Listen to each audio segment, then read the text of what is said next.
Assalamualaikum warahmatullahi wabarakatuh. Di sini saya Adik Rusilawati dengan NIM 2020 008045 ingin menyampaikan materi mengenai cara mengatasi cybercrime serta langkah pencegahannya. Next.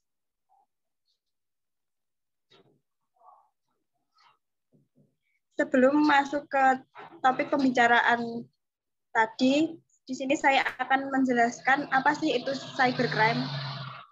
Cybercrime diartikan sebagai aktivitas kejahatan yang dilakukan oleh orang lain menggunakan komputer atau jaringan komputer.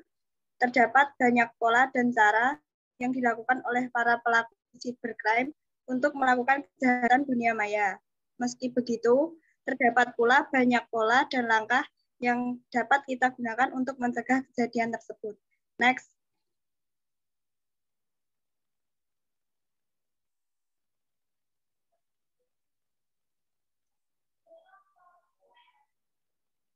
Selanjutnya, permasalahan cybercrime yang ada di Indonesia.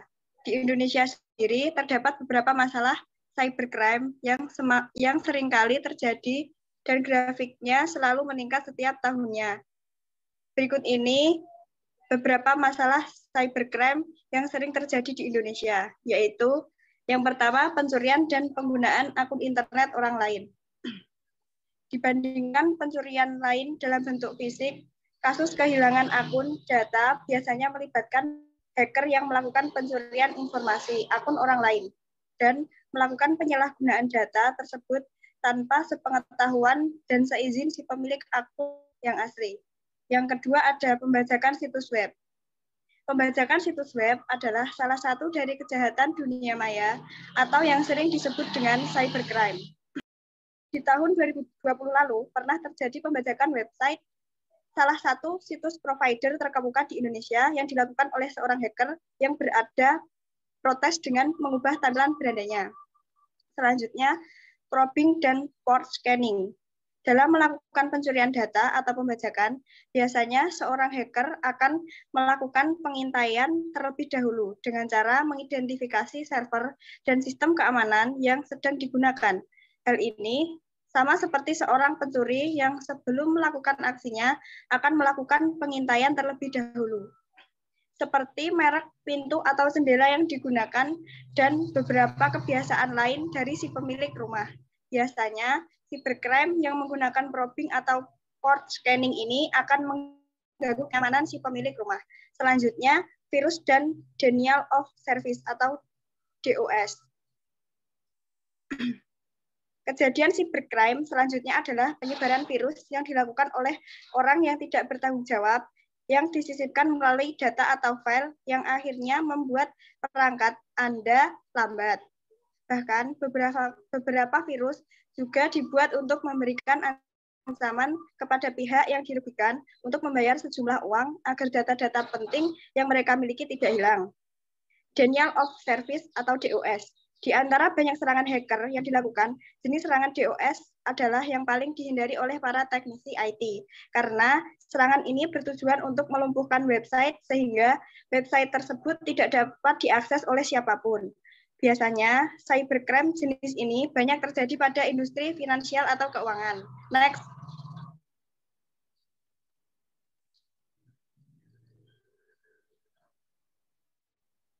Selanjutnya, cara mengatasi cybercrime. Pada umumnya, perangkat yang kita gunakan telah disediakan berbagai tools untuk menjaga keamanan perangkat kita dari berbagai aktivitas kejahatan dunia maya. Meski begitu, terdapat beberapa langkah yang dapat mencegah terjadinya kejahatan dunia maya atau cybercrime, antara lain yaitu yang pertama, selalu mengupdate security software. Langkah pencegahan paling mudah yang perlu dilakukan adalah dengan melakukan update security yang terdapat pada perangkat kita secara berkala. Pada umumnya, beberapa perangkat PC atau smartphone seringkali mengeluarkan update security secara berkala yang berfungsi untuk menutup celah keamanan yang terdapat pada perangkat kita. Yang kedua, yaitu membuat password yang kuat. Cara mengatasi cybercrime lain yang bisa kita lakukan adalah dengan membuat password yang kuat pada beberapa akun kita.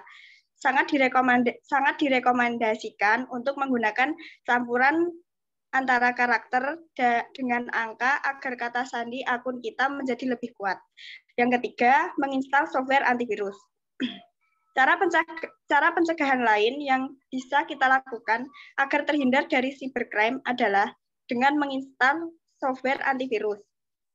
Software ini selain mencegah tindakan cybercrime, juga dapat mendeteksi dan menghilangkan beberapa malware seperti virus, ransomware, keyloggers, Trojan horse, worms, spyware, Rocktis, dan beberapa virus lainnya.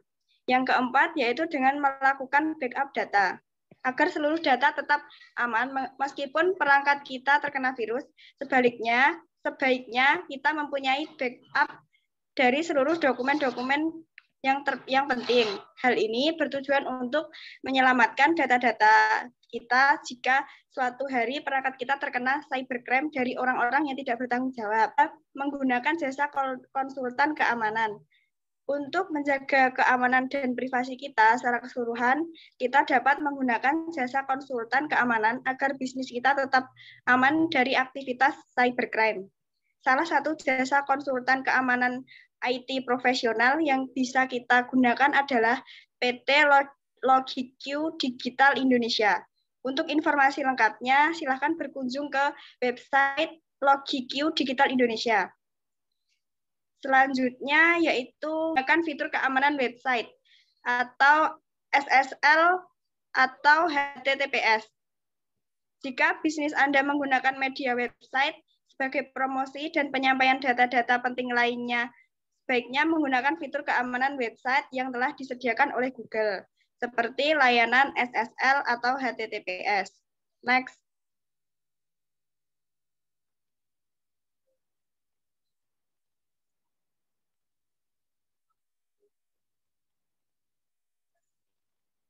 Materi selanjutnya yaitu pencegahan cybercrime. Dengan semakin meningkatnya aktivitas cybercrime, terutama di Indonesia, tentu dibutuhkan beberapa langkah pencegahan agar seluruh data-data penting kita dapat terlindungi dengan aman. Terdapat beberapa hal yang bisa kita lakukan untuk mencegah cybercrime, antara lain yaitu, yang pertama, mengedukasi user. Cara mengatasi cybercrime selanjutnya yang bisa dilakukan untuk mencegah terjadinya kasus cybercrime pada perusahaan bisnis kita adalah dengan melakukan edukasi terhadap seluruh karyawan kita agar selalu berhati-hati sebelum melakukan tindakan yang dapat merugikan perusahaan, seperti mengklik email spam yang berasal dari sumber yang tidak jelas dan berbagai hal lainnya. Yang kedua, memperkuat sistem keamanan website dan mematuhi peraturan yang berlaku. Agar sistem keamanan website Anda menjadi lebih kuat, sebaiknya Anda menggunakan security pihak ketiga dan mematuhi seluruh aturan dari pemerintah sehingga seluruh sistem keamanan menjadi terjamin dan seluruh data-data penting dan aman. Yang ketiga, jangan menggunakan software bajakan. Agar seluruh data-data penting kita menjadi aman, sebaiknya kita menggunakan peranti lunak resmi dibandingkan bajakan, sebab software bajakan biasanya ditanami banyak malware yang jika masuk ke dalam perangkat kita akan membuat masalah pada perangkat kita. Yang keempat, mengganti kata sandi. Untuk terus menjaga data-data penting klien dari perusahaan kita, langkah yang dapat dilakukan dengan rajin mengganti kata sandi pada akun-akun penting. Sangat direkomendasikan dalam membuat kata sandi dengan mengkombinasikan antara karakter, huruf, angka, dan simbol sehingga tidak mudah ditebak dan diretas. Cukup sekian presentasi dari saya. Apabila ada salah kata mohon dimaafkan. Wassalamualaikum warahmatullahi wabarakatuh.